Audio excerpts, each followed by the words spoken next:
We focus on history,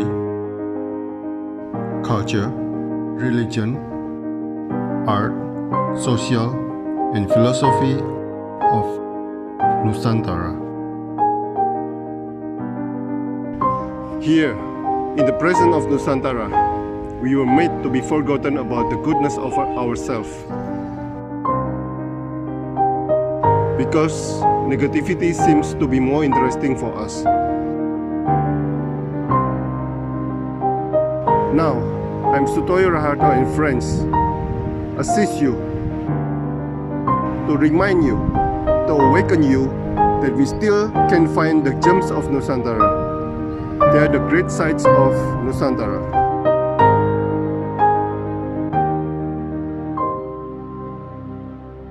Ceritakan apa kesana spiritual yang didapat, Bu, dalam menjalankan puasa versi Buddha Jawi Wisnu, Bu. Maksudnya apa pertanyaan spiritual yang didapat itu, Pak? Kemampuan spiritual apa mungkin? Kemampuan menahan lapar, Pak. Oke. Itu menjadi bias ya, Pak. Pertanyaan itu menjadi bias kalau jawaban saya bisa sangat bias karena pada kurun itu sebetulnya saya sudah sering retret Vipassana soalnya. Iya. Yang namanya itu menjadi tidak penting gitu. Iya. Ceritakan apa kesan spiritual. Itu sudah saya jawab ya, Pak. Itu kan jawaban saya akan sangat bias lah. Itu mungkin lebih baik ditanyakan pada teman-teman penganut Buddha Jawi Wisnu. Nah, ini Pak Cahya, silakan Pak. Iya, silakan Pak Cahya. Mungkin bisa menjawab. Terima kasih. Ya. Mengenai kesan kalau di Buddha Jawi Wisnu, maaf suara saya terdengar ya Pak? Terdengar. Oh iya. Jelas.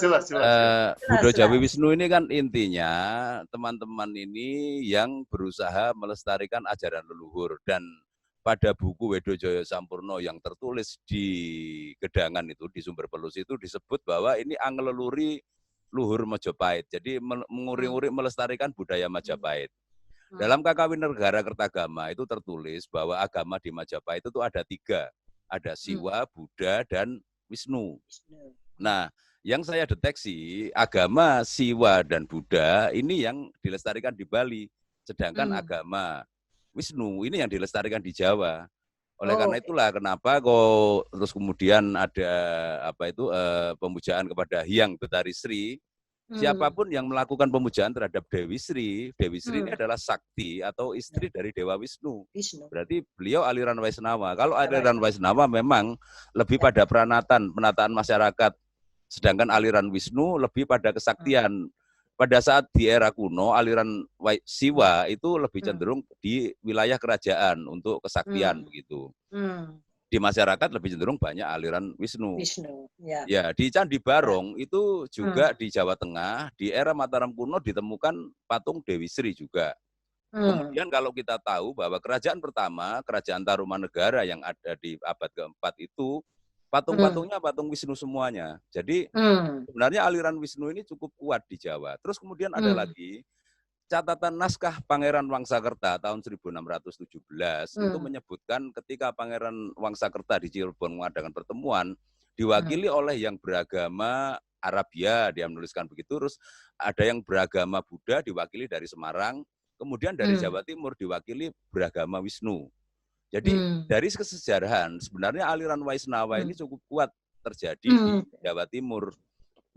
Dan kemudian ya itulah kalau dilanjutkan aliran Waisnawa ini pemujaannya memang akhirnya berubah dan disesuaikan dengan bahasa-bahasa yang lebih baru agar lebih paham gitu. Seperti tadi Hong Wilaheng Geno Mastuti Luputo Sarik Lawan Sandi Luputo Dendaning Tawang Towang Jagat Dewa Batoro Yuang Jagat Pramudito Buwono Langgeng. Nah itu sudah ada campuran beberapa yang tetap menggunakan bahasa lama Hong Wilaheng itu, tapi juga ada bahasa yang disesuaikan dengan bahasa Jawa baru.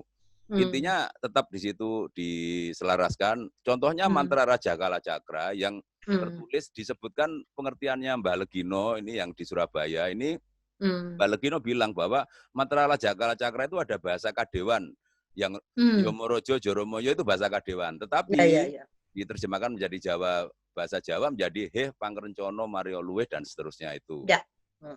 Ya. Nah, Mbak Legino ini Bu, itu Kanjeng Rama Resi Kusumodewo pernah membentuk struktur Budo Jawi Wisnu sekitar tahun 70-an. Mbak Legino itu kan ada jejanggan ya, di bawahnya jejanggan itu ada Manguyuyu. Mbak Legino posisinya sebagai Manguyuyu.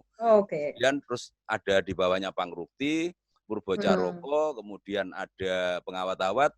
Istri keduanya Kanjeng Rama Resi, Ibu Budi itu ada di Pengawat-awat, itu masih hidup di Madiun, dan barusan beliau tindak itu bulan Februari kemarin kalau tidak salah pada masa corona itu. Jadi itu akhirnya kosong sekarang di Budo Jawi.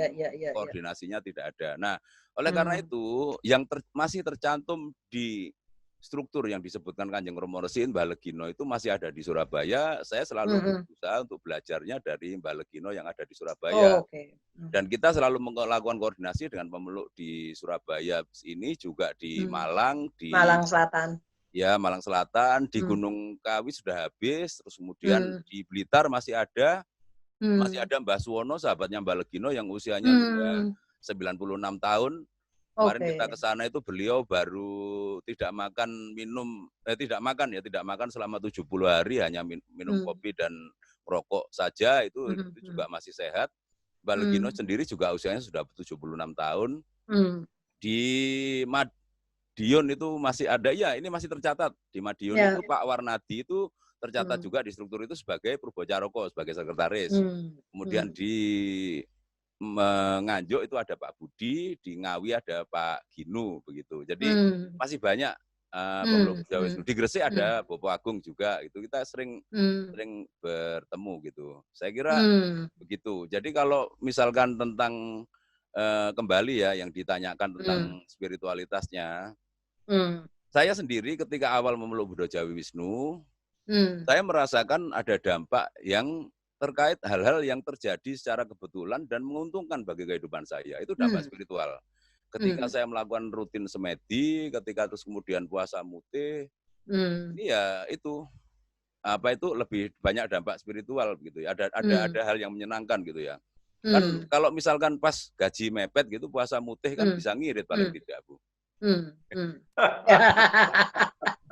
Makanya terus bahagia, uang saya. Makan hanya nasi putih saja, biasanya makan sarapan pecel, soto. Kita tahu-tahu kantong kok tetap penuh ya, ternyata itu dampak ya spiritual dan material kira-kira. Silakan, apa yang ingin didiskusikan? Mas saya sudah naik ke Indrokilo? Saya belum, Bu. Saya sebenarnya meneliti Budo Jawi sudah lama, tetapi saya sendiri baru masuk Januari kemarin, begitu. Saya dasarnya itu adalah saya ngajar di arsitektur di ITS, tapi kemudian saya meneliti arsitektur Majapahit. Ketika saya meneliti arsitektur Majapahit, saya membutuhkan bahwa untuk menghasilkan arsitektur seperti di masa Majapahit itu butuh yoni. Kalau di Bali istilahnya butuh taksu. Nah, saya melihat bahwa spiritual itu penting. Nah, akhirnya saya mencari-cari agama kuno yang masih ada dan ketemunya Budo Jawi Wisnu. Jadi saya belum ke Indrokilo. Saya sudah, Mas. Sendirian, Mas. Ya. Waduh, luar biasa itu. Perjalanannya aja sudah ada ceritanya itu. Ya, itu banyak. Ketemu orang-orang aneh. Di sana ketemu 2 orang yang aneh. Oh iya. Itu di mana itu, Bu? Itu yang aneh ya. Tentu saja ada di buku saya. Di buku saya ceritakan semua. Saya ketemu 2 orang yang sedang nepi di sana ya. Itu pengalamannya juga aneh-aneh. Jadi misalnya gini, kan lama, mereka berdua itu tinggal lama lah di situ. Itu jadi kayak seperti pertapaan, ada gubuk-gubuknya.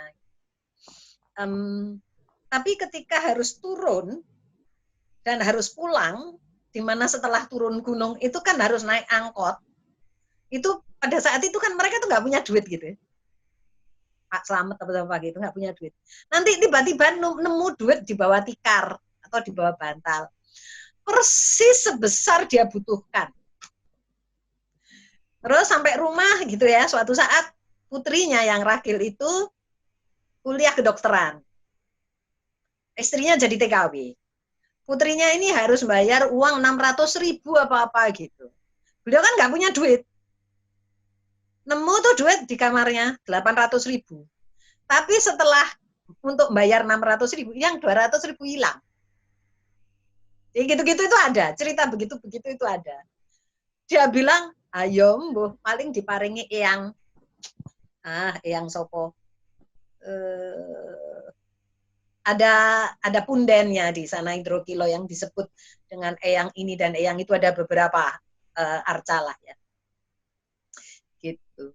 Itu ceritanya mirip, dua orang itu dari ini yang berbeda ya. Sebetulnya bukan penganut Buddha Jawi Wisnu lagi, tapi dulu memang kata juru kuncinya, saya naik bersama juru kuncinya memang dulu banyak orang Buddha Jawi Wisnu, tapi kemudian tidak hanya orang Buddha Jawi Wisnu, juga haji-haji pakai sorban haji juga naik. Nah, yang saya temui waktu itu di Indrokilo itu dua orang, dua-duanya Muslim, dan dua-duanya kalau di sana tidak sholat. Katanya, kalau sudah di sini sholat itu tidak penting. Sholat itu perlu hanya kalau di masyarakat. Sangat Jawa itu. Itu sangat Jawa, sangat adaptif. Nah, Indrokilo itu dipercaya adalah tempat pendadarannya Buddha Jawi Wisnu. Jadi dulu biasanya mereka akan naik setelah satu suro, di bulan suro. Di bulan suro setelah satu suro, dan biasanya 2 minggu. Itu kenapa 2 minggu saya menduga-duganya supaya waktu purnama di bulan suro mereka di atas. Mereka masih di atas. Nampaknya. Dan selalu ada ritual dengan yang ada hubungannya dengan bulan purnama. Indrokilo itu di mana? Itu lerengnya Arjuno, naiknya dari Prigen. Okay. Naiknya dari Prigen. Oke. Ya, ini beberapa teman di grup juga kemarin membahas tentang apa, pegunungan apa itu namanya, Arjuno ya. Arjuno. Ya, soalnya kemarin kita bahas tentang Gunung Merapi, Merbabu, karena ada teman kita pendaki di sana, dan kita ya jadi kita bahas tentang Arjuno, ada yang pengen naik ke sana dan sebagainya. Oke. Rasanya Pak Cahya Tribunika ini saya pernah ngikut di Facebook-nya, Pak. Saya ingat kalau Bapak arsitek gambar-gambar tentang Majapahit itu. Ya Pak, memang ya. Saya memang dari awal ketika saya di ITS itu memang menekuni di laboratorium sejarah, teori, dan kritik arsitektur. Dan saya lebih mengutamakan sejarah dari arsitektur di Nusantara, karena yang diajarkan sekarang di arsitektur itu sejarahnya kalau enggak dari Yunani, dari Gotik, dari Renaissance, terus mana? Padahal di sini mulai dari Mataram kuno, Singasari, dan Majapahit punya perkembangan arsitektur sendiri. Oleh karena itulah saya berusaha nguri-nguri budaya itu. Nah, ketika membahas arsitektur, ketika membahas rumah, membahas perabotannya juga. Ketika membahas perabotannya, ya membahas manusianya, terus bahas cara semedinya bagaimana, kan menentukan bentuk ruangnya. Itulah akhirnya saya berusaha mendalami lebih banyak. Begitu. Jadi itu terus kemudian saya di Facebook saya memang membuat media sosial untuk berkomunikasi dengan teman-teman, dengan grup Majapahit, ya grup Wilwatik Tanagari begitu. Dan sama saya berusaha bekerja sama dengan siapapun, dengan Buddha Theravada yang ada di Pandigiling, di sini pun juga saya sering bekerja sama. Bahkan saya terdaftar sebagai pengurusnya Yayasan Lumbini untuk Mahawihara Majapahit juga, dari Buddha yang aliran Budayana begitu.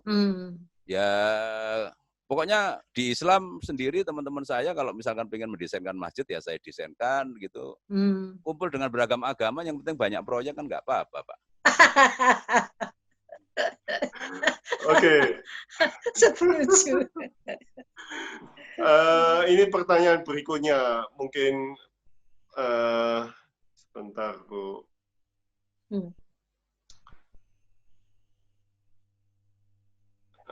Apakah kalender Ismoyo ini ada hubungannya dengan kalender yang berasal dari rontal-rontal Merapi Merbabu? Saya tidak tahu, karena rontal Merapi Merbabu itu kalau menurut Mas Damar Sasangka, Itu katanya kuno ya. Tapi tidak disebut tahunnya. Karena katanya itu juga kan penulisan ulang. Rontal kan harus ditulis ulang toh. Rontal lama kan pasti. Tapi saya juga curiga karena kalau saya lihat ajarannya yang diucapkan Mas Damar Sasangka itu sangat Hinayana. Mahayana, sorry. Sangat Mahayana. Itu ajarannya Mahayana. Jadi apakah sampai 8.000 tahun? Lawong sekarang Merapi Merbabu itu yang Medang aja ini para arkeolog Medang ini kan diskusi lagi seru-serunya ini. Medang itu kan selama ini masih dibahas abad ke-6 ke atas. Dan baru saja tadi saya baca ada diskusi kecil tentang bahwa rempah itu sudah masuk ke Eropa, ke Yunani sebelum Masehi, berapa abad sebelum Masehi gitu, 300 tahun sebelum Masehi atau apa gitu. Sudah beberapa ribu sebelum Masehi sudah menyebar di Eropa. Jadi sebetulnya peradaban itu, rempah-rempah yang dari Jawa, peradaban itu sudah ada, tetapi kan belum ada riset di sininya kan belum ada. Medang aja abad 6. Gitu. Jadi bagaimana kita mau ngomong soal tahun Ismoyo 8.000 itu yang adalah 6 abad sebelum Masehi. Boleh saya berkomentar? Ya, silakan, Mas. Ya. Intinya kalau tahun Ismoyo itu di dalam Buddha Jawi Wisnu itu ada pengetahuan wingit, winadi, dan wigati. Jadi tahun Ismoyo itu termasuk pengetahuan yang wingit dan winadi, artinya yang angker dan rahasia.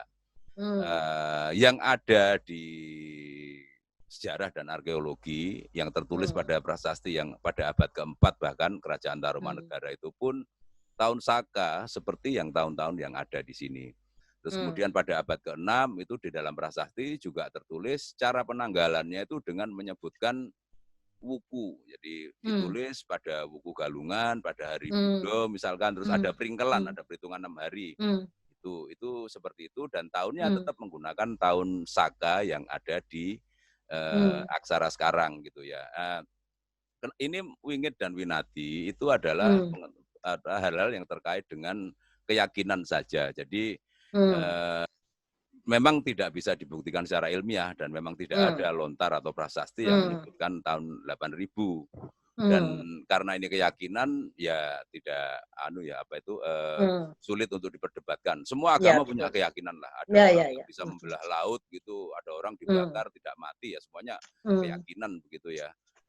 Tidak ada masalah bagi saya. Terus kemudian mengenai hal-hal yang terkait karena saya ini pengajar, saya berusaha untuk menelaah secara ilmiah dan saya berbagai macam alternatif yang pengetahuan seperti kita mengekspor rempah kemana-mana itu saya khawatir menjadi pengetahuan alternatif yang mengacaukan pikiran saya. Jadi saya menghindari gitu kalau tidak jelas penelitiannya.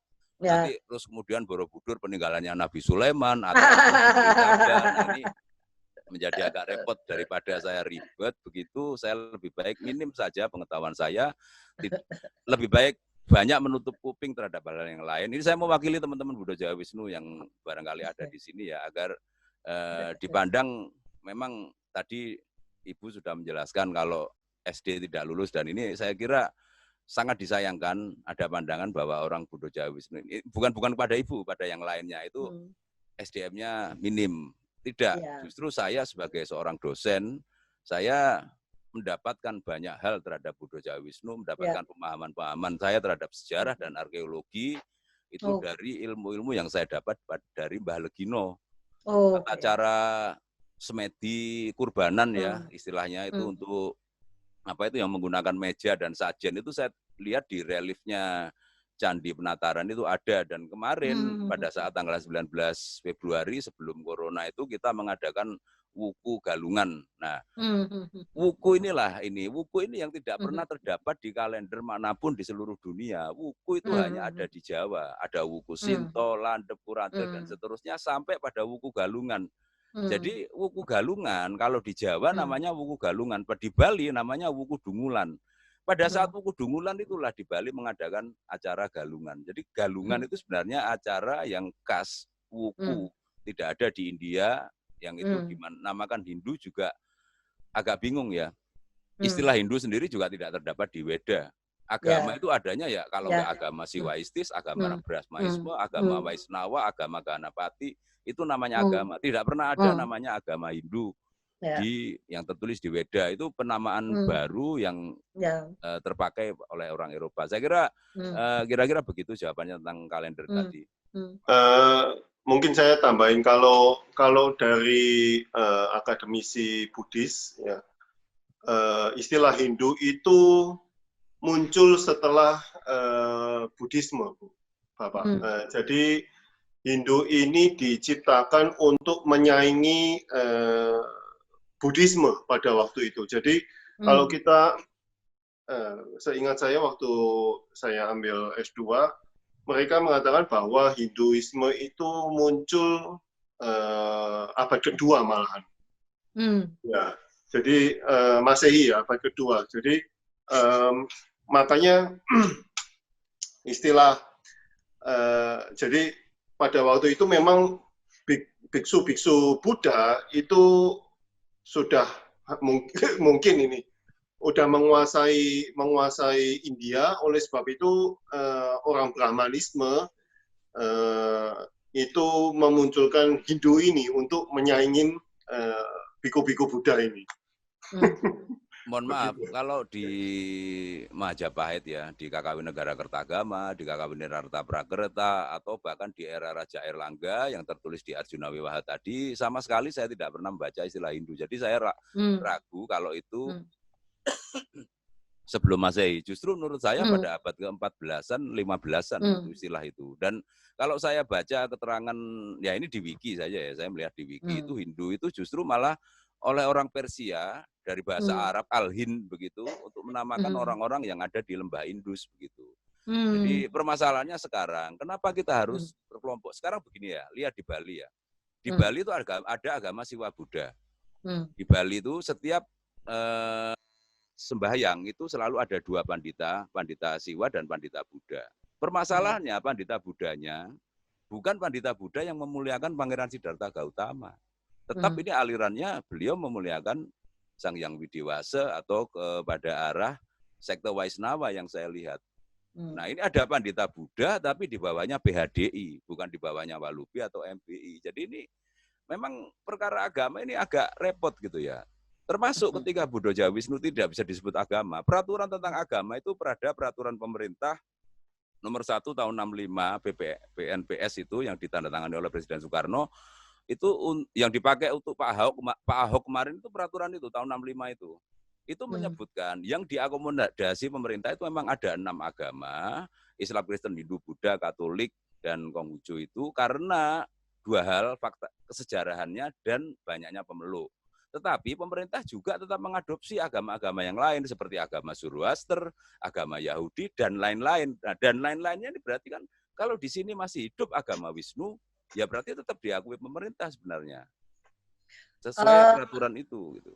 Kalau yang itu ada diskusi bahwa pemerintah itu tidak mengakui yang lokal, Mas. Kalau mau diakui sebagai agama oleh pemerintah, itu syaratnya harus sifatnya internasional. Dan itu jadi sebetulnya memang negara membunuh agama-agama lokal menurut saya.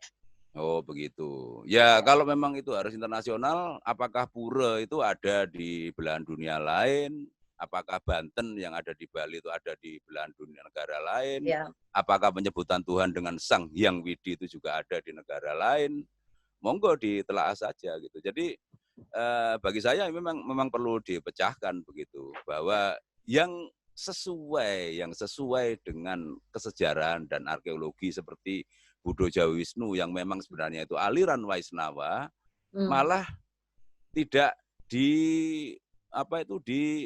tidak difungsikan, tidak diakui dan ini tapi yang tidak sesuai yang tercampur-campur seperti gini. Di Bali juga ketika saya beritahukan pada orang Bali, di Bali juga ada Bujangga Waisnawa. Saya tanya, Bujangga Waisnawanya sembahyangnya kepada yang Betara Wisnu atau Dewa Wisnu enggak? Enggak. Ya tetap kepada Sang Hyang Widi, kepada Dewa Siwa.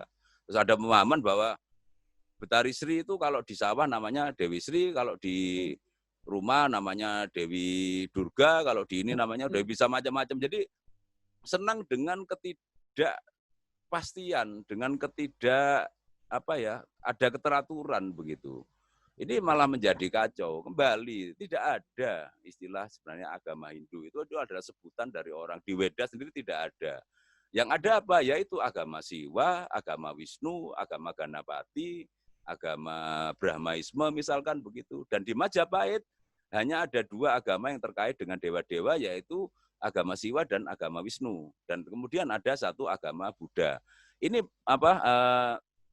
Pak Sutoyo, mohon maaf, saya juga tidak termasuk orang yang tidak senang dengan gosok-gosokan untuk selalu mempertarungkan agama. Antara agama Hindu dan Buddha ini di Majapahit pun Siwa Buddha itu bisa satu, tidak ada masalah. Bagi saya istilah Hindu tadi dan ini sama saja. Pangeran Siddhartha Gautama ini kan juga awalnya beragama Hindu. Ketika beliau kemudian Pangeran Siddhartha itu berjalan-jalan ke masyarakatnya, beliau menemui adanya hal yang kurang di dalam agama Hindu. Inilah oleh karena itulah Pangeran Siddhartha melakukan pencerahan sehingga membuat suatu ajaran filsafat dan psikologi, lahirlah agama Buddha itu tadi. Menurut saya seperti itu, Pak Sutoyo. Silakan. Ya memang Pak. Saya dengan teman-teman yang ada di sini juga saya sering mengatakan bahwa Buddha tidak pernah mengatakan bahwa dia beragama Buddha loh. Ya.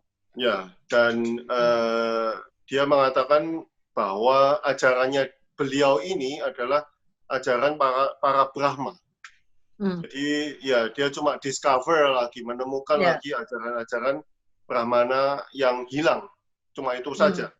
Jadi makanya saya sering mengatakan sama teman-teman yang ada di sini, jadi konsep kamu jadi bangga menjadi Buddhis itu apa? Karena Siddhartha sendiri tidak mengatakan dia umat Buddha, dan dia Buddhis, itu tidak. Nah itu yang sering kita diskusikan di sini. Makanya ya ini Bu. Nah pertanyaan selanjutnya itu tujuan akhir untuk Buddha Jawi Wisnu ini apa, Bu Nusia atau Pak Cahya? Mungkin Pak Cahya bisa menjawab. Iya. Tidak ada tujuan akhir. Intinya kita melestarikan budaya, uri-uri budaya leluhur. Seperti contohnya begini loh, Pak. Kenapa saya menjadi pemeluk Buddha Jawi Wisnu ya? Bapak kalau melihat wayang Jawa itu selalu ada, kalau ada wayang Jawa, ada permadi misalkan begitu ya, melakukan semedi selalu disebut mandeng pucuking grono, nutupi babahan hawa songo, sidakep saluku tunggal, gondol larasing ati, gondol larasing priyo. Itu di wayang. Kita nonton wayang. Pelaku yang melakukan semedi seperti itu ya Buddha Jawi Wisnu. Iya, betul. Ibu Nursi ketika kemudian tadi itu di Tegal Glimo di Desa Kalipait tadi, itu orang-orangnya ketika semedi dia harus duduk sidakep saluku tunggal. Ya, kemudian betul. Ketika dia harus berkonsentrasi, mandeng pucuking grono, jadi melihat ujung hidung. Nutupi babahan hawa songo, menutup semua lubang sembilan yang ada di sini, terus kemudian gondol larasing hati, gondol larasing indriyo. Jadi menyelaraskan antara hati dan indera begitu tadi. Jadi itu yang kalau terus kemudian pemeluk Buddha Jawi sendiri tidak ada, maka itu tidak akan ada lagi, Pak. Kalau budaya spiritual itu akan terputus. Itu adalah kekayaan yang diciptakan oleh nenek moyang kita yang tidak dilestarikan kalau terus kemudian pemeluk Buddha Jawi Wisnu habis. Semakin lama semakin habis di Tegal Glimo itu juga. Beruntunglah saya dengan Mbak Legino di Surabaya bisa mendapatkan semakin lama semakin bertambah banyak begitu. Bukan lama malah semakin bertambah habis dengan pemahaman yang saya berikan. Kalau nggak ada yang melestarikan ini bermasalah. Yang kedua, mantra Hong Wilahengi Genomas Tutulu Puto Sarik Wandri, Sarik Lawan Sandi. Saya cari buku, ya mungkin di bukunya Bu Nursi ada ya, tapi di buku lain itu ada buku dari California, University of California itu yang bikin buku mantra Hong Wilahengi dengan bahasa Inggris. Kalau terus kemudian tidak ada pemeluk Buddha Jawi Wisnu yang melestarikan mantra Hong Wilahengi itu udah nggak ada lagi. Saya belum menemukan pemeluk penghayat yang lain. Saya juga bergabung di MLKI, Majelis Luhur Kepercayaan Indonesia, ada Sabto Dharma, Kapribaden, ada Sumara dan yang lain-lain yang melestarikan mantra Hong Wilahengi ini tidak ada. Jadi Ya. dua hal itu yang menjadi pertimbangan saya utama, ini harus dilestarikan. Oleh karena harus dilestarikan, maka saya harus nyemplung itu untuk terus kemudian memotivasi teman-teman untuk bisa melestarikan. Dan akhirnya ya kita bisa banyak yang melakukannya dan dari yang saya lakukan itu tadi yang sudah saya sebutkan bahwa akan banyak kejadian-kejadian kebetulan yang menguntungkan kita ketika kita rutin melakukan semedi dan kita sering melakukan puasa mutih gitu. Seperti ada sedulur papat yang nuntun kita itu tadi, itu juga ada keyakinannya di Buddha Jawa Wisnu. Setiap manggasri, setiap sedekah bumi ada kurbanan atau sajen. Sajen itu berupa tumpeng untuk Hyang Bathara Wisnu, ada tumpeng untuk Hyang Betari Sri, ada tumpeng untuk Hyang Bathara Ismaya, ada tumpeng untuk Kanjeng Ratu Kidul, kemudian ada lagi jajan pasar untuk para dangyang leluhur, yang terakhir itu sedulur papat limo pancer. Jadi ini semuanya spiritualitas Jawa, psikologi dan psikoanalisis Jawa yang khas Jawa begitu. Dan ini kalau tidak dilestarikan hilang. Kalau saya intinya seperti itu. Dan sama ketika bertemu dengan Mbah Suwono yang ada di Blitar yang usianya sudah 96 tahun itu, beliau hanya bilang satu kalimat ketika saya mau pulang, uri-uri budaya leluhur le. Wajah. Mas Cahya, saya boleh tanya, ketika bergabung di dalam MLKI, atas nama lembaganya apa, Mas? Buddha Jawa Wisnu, Bu. Dan ya ini tadi loh kan, ada kebetulan toh Bu, Panglilai Gusti Buddha Jawa Wisnu di MLKI itu nomor 16. Cokronya kan jumlahnya 16. Itu loh yang di ini kan. Dan saya di MLKI Surabaya barusan minggu kemarin ada rapat, saya dipilih menjadi ketua 3 di sana di MLKI. Jadi Buddha Jawa Wisnu berperan besar terhadap penghayatan pelestarian intinya. Pelestarian budaya itu tidak hanya fisik, tapi ada non fisik. Ya, gitu. Karena Mas, apakah saya boleh tanya yang agak sensitif? Ya, apakah gini, kalau menurut kejaksaan Buddha Jawa Wisnu itu dilarang tahun 67. Nah, oke Bu, saya jelaskan ya Bu ya. Sebelumnya saya menjelaskan, intinya kita ini setelah Kanjeng Romo Resi tindak atau bahkan sebelum ya itu tidak terkoordinasi karena yang di Banyuwangi itu untuk mengeluarkan biaya kumpul ke Madiun juga sulit begitu ya. Di Blitar juga mengadakan sendiri, di Malang Selatan mengadakan sendiri sehingga di beberapa wilayah itu banyak varian gitu. Nah, terus kemudian itu ada yang paham, ada yang tidak. Tahu saya tentang keputusan Menteri Kemenkumham tahun 67 tadi. Nah, permasalahannya sekarang ketika ada pelarangan itu yang pada saat itu yang dilarang itu ada 2, Buddha Jawa Wisnu dan Kristen Ortodok. Kristen Ortodok karena dia organisasinya kuat bisa menggugat dan surat itu dicabut. Buddha Jawa Wisnu kenapa tidak bisa mencabut? Karena organisasinya tidak kuat. Oleh karena itulah sekarang saya dengan Mbak Levino berusaha menguatkan organisasi dan kebetulan ada pemeluk-pemeluk ini yang ada di LBH untuk berusaha mencabut pelarangan tersebut. Alasannya cukup kuat, tahun 67 berafiliasi dengan PKI. Sama sekali di Wedo, Joyo Sampurno, di Cantrik Mataram tidak ada terkait Leninisme dan sosialisme dan Marxisme, sama sekali tidak ada. Begitu. Ini ada teman kita yang dari Konghucu juga, Pak Johan. Jadi beliau dia juga salah satu pendukung Konghucu yang juga ini tersendat sama peraturan tahun itu, Pak. Sudah Konghucu sudah atau sudah diakui? Sudah, tapi kan Gus Dur kan terlambat sekali. Betul. Sama. Kalau Konghucu saya kira pada tahun 65 itu tahun benar tahun 67 Konghucu juga. Ya benar Pak, ya. Konghucu sudah berjuang. Sebelum 65 sudah berjuang soalnya. Ya. Dipikir Pak Johan itu cuma Konghucu saja yang tidak boleh. Ternyata banyak. agama-agama lokal juga banyak yang terimbas. Itu kalau menurut daftarnya buku budaya Jawanya Pak Kuncharaningrat, dari 337 sebelum 65, itu berkurang menjadi sekitar 270. Hilang 100 termasuk. Jadi bukan hanya 2, Mas. Hilangnya itu 100. Oh, begitu. Ya, bukan hanya 2. Ya. Maksud saya yang terekspos di dalam penelitian yang saya baca itu tentang kejadian di masa lalu itu ada 2 ketika saya membaca penelitian itu ada Buddha Jawa Wisnu dan Kristen Ortodok, tetapi Kristen Ortodok bisa menggugat dan akhirnya diizinkan. Buddha Jawa Wisnu tidak menggugat karena organisasinya tidak kuat. Oleh karena itulah sekarang saya berusaha, saya ke Tegal Delimo, ke Malang Selatan itu untuk berkoordinasi agar bisa memperkuat organisasi ini tadi. Oke, ini ada pertanyaan lagi, Pak, sama Ibu Nusia. Kalau agama Buddha ada roda tumimbal dan reinkarnasi. Apakah di Buddha Jawa Wisnu juga demikian? Iya, Pak. Memang. Mas saya. Oh, silakan, Bu. Mas saya aja. Oh, ya. Kayaknya ada ya. Bukan kayaknya, memang ada. Jadi kita justru meyakini reinkarnasi. Jadi begini ya, Bu. Tadi ketika Ibu bilang tentang Indrokilo, itu kan sebenarnya kisah tentang Arjuna Wiwaha itu. Arjuna yang bertapa di Indrokilo, namanya itu Begawan Ciptoning. Terus kemudian beliau digoda 7 bidadari dan akhirnya beliau berhasil. Tujuan menggoda itu agar Arjuna untuk ngetes apakah Arjuna ini cukup sakti, karena di Indraloka di tempatnya di Betara Indra itu sedang terancam oleh raksasa Niwataka Waca. Dan jongkonya, ramalannya itu yang hanya bisa membunuh hanya Raden Arjuna. Tapi Arjuna perlu dites, ternyata beliau benar bisa fokus.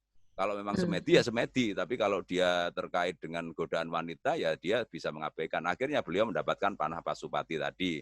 Tapi setelah mendapatkan panah Pasupati, ketika ke Indraloka tadi ya akhirnya ngelirik yang goda juga Dewi Supraba. Akhirnya Dewi Supraba dinikahi. Itulah namanya Arjuna Wiwaha, itu pernikahan Arjuna dan Dewi Supraba. 7 bidadari yang menggoda ini dipilih 1 Dewi Supraba tadi. Nah, ini adalah sosok yang menjadi kebanggaan dari umat Buddha Jawa Wisnu. Jadi sosok yang kalau mau menjadi satrio juga Brahmono itu tirulah Raden Arjuna di kisah Kakawin Arjuna Wiwaha. Nah, ini sekarang ya. Di masa Raja Airlangga, kita tahu Raja Airlangga menunggang Garuda Wisnu. Berarti Raja Airlangga juga beraliran Wisnu kan. Di masa Raja Airlangga menyuruh Empu Kanwa untuk menuliskan Kakawin Arjuna Wiwaha. Di masa itu, dan bahasanya bahasa Jawa kuno. Itu saya sudah menerbitkan buku tentang Kakawin Arjuna Wiwaha tadi untuk transliterasi atau penerjemahannya begitu ya, untuk menyemangati teman-teman dari Buddha Jawa Wisnu. Dan itu ya memang sekarang ada kombinasi 2 hal antara sekte Wisnu dan kisah Arjuna Wiwaha. Di era sekarang Buddha Jawa Wisnu juga sekte Wisnu dan memuliakan Arjuna Wiwaha dengan di Indrokilo tadi itu. Jadi saya kira itu menjadi sesuatu hal yang terkait dengan hubungan reinkarnasi tadi. Sekarang ketika di Buddha Jawa Wisnu itu juga ada juga keyakinan bahwa Raden Kresna itu adalah titisan atau reinkarnasi dari Rama, di Ramayana itu, dan Rama itu adalah titisan atau reinkarnasi dari Hyang Betara Wisnu begitu. Dan ini ilmu wingit juga dan winadi juga di Buddha Jawa Wisnu itu justru mempercayai semua kisah pewayangan itu terjadinya di Jawa, kemudian ditiru oleh orang India. Tidak ada masalah bagi saya, keilmiahan itu bisa ditelaah bahwa semuanya belum tentu, karena sejarah itu interpretasi. Tidak ada masalah bagi saya. Pada akhirnya semua adalah tafsir. Iya, semua adalah tafsir. Selama bisa memperjuangkan, ya silakan. Tinggal ketika memperjuangkan, kita harus bisa memperjuangkan secara ilmiah atau tidak, begitu.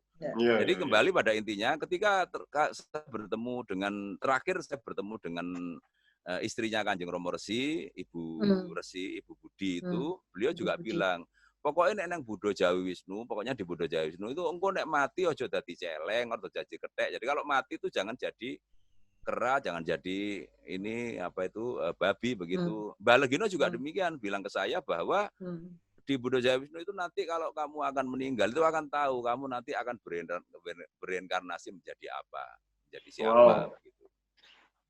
Wow, ini sangat Buddhis sekali ini. Ya, Hindu juga lah, Pak. Ya, Hindu juga ya. Jadi konsep reinkarnasi di Barat beragama Kristen tapi percaya reinkarnasi juga. Iya. Kalau wayang yang kemungkinan dari Jawa sampai ke India ini ya it's possible juga, Pak. Possible. Ya silakanlah. Silakan. Apa itu semua telah kalau kembali Pak, saya tidak mau pseudoscience. Kalau ada penelitian mana? Tapi kalau itu hanya pernyataan, saya tidak akan menanggapi. Lebih baik mikir proyek itu tadi aja. Ini pertanyaan terakhir, teman-teman. Bagaimana konsep surga dan neraka dalam Buddha Jawi Wisnu ini, Pak? Atau Bu Nusia, silakan. Mas Cahya itu yang bisa jawab. Konsep apa, Pak? Surga dan neraka. Oh, begini. Kalau di Buddha Jawi itu sebenarnya tidak ada konsep. Tetapi kalau di agama Buddha sebenarnya kan ada konsep itu, agama Hindu. Jadi surga dan neraka itu adalah transisi. Reinkarnasi itu sebelum kita bereinkarnasi, kalau kita berbuat baik dan kita akan menjadi lebih baik, kita bertransisi dulu ke neraka. Kita ke Indraloko, ketemu para bidadari, ketemu Dewi Supraba yang cantik jelita tadi, ketemu Betara Indra, nantinya terus kemudian kita akan bereinkarnasi menjadi lebih baik. Nah, kalau kita terus kemudian bertindak buruk, suka nyolong, suka nipu, terus males, kita nggak mau kerja begitu, nanti kita akan juga jadi yang buruk, akan bereinkarnasi menjadi babi atau monyet begitu tadi, ya kita ke neraka, ketemu dengan Batara Yama, ketemu dengan bekasaan rupi-rupi itu tadi. Jadi konsep surga dan nerakanya itu memang ada, tapi itu adalah transisi. Demikian. Oke, terima kasih Bu Nusia, terima kasih Pak Cahya. Ini sangat terima kasih Mas Cahya. Ya, terima kasih Bu Nusia, terima kasih Pak Sutoyo. Semoga kapan-kapan saya juga, semoga saya kapan-kapan bisa sowan Mbah Legino. Nah, monggo di Surabaya saya tunggu nanti. Ini saya di Surabaya Pak Cahya, kapan mau ajak ke sana? Ya silakan, nggak apa-apa. Bebas, rumah saya bebas. Saya umumkan di Facebook kok lokasi rumah saya itu. Saya semua siapapun monggo. Terima kasih teman-teman semua yang ada di sini. Paling tidak ini sudah membuka pengetahuan kita bagaimana hebatnya orang Jawa, budaya Jawa, tradisi Jawa, agama Jawa. Nah, banyak yang kita nggak sadar bahwa kita mempunyai negara yang sangat-sangat luar biasa, dengan manusia-manusia yang sangat luar biasa, tetapi kita kadang lengah. Kita kadang nggak tahu tentang budaya kita. Oleh sebab itu saya pengen punya kegiatan untuk atau rutinitas untuk membuka satu-satu permata yang ada di Nusantara ini, termasuk teman-teman yang kemarin. Untuk malam ini terima kasih Bu Nusia, terima kasih Pak Cahya untuk pengetahuannya dan waktunya. Terima kasih semua.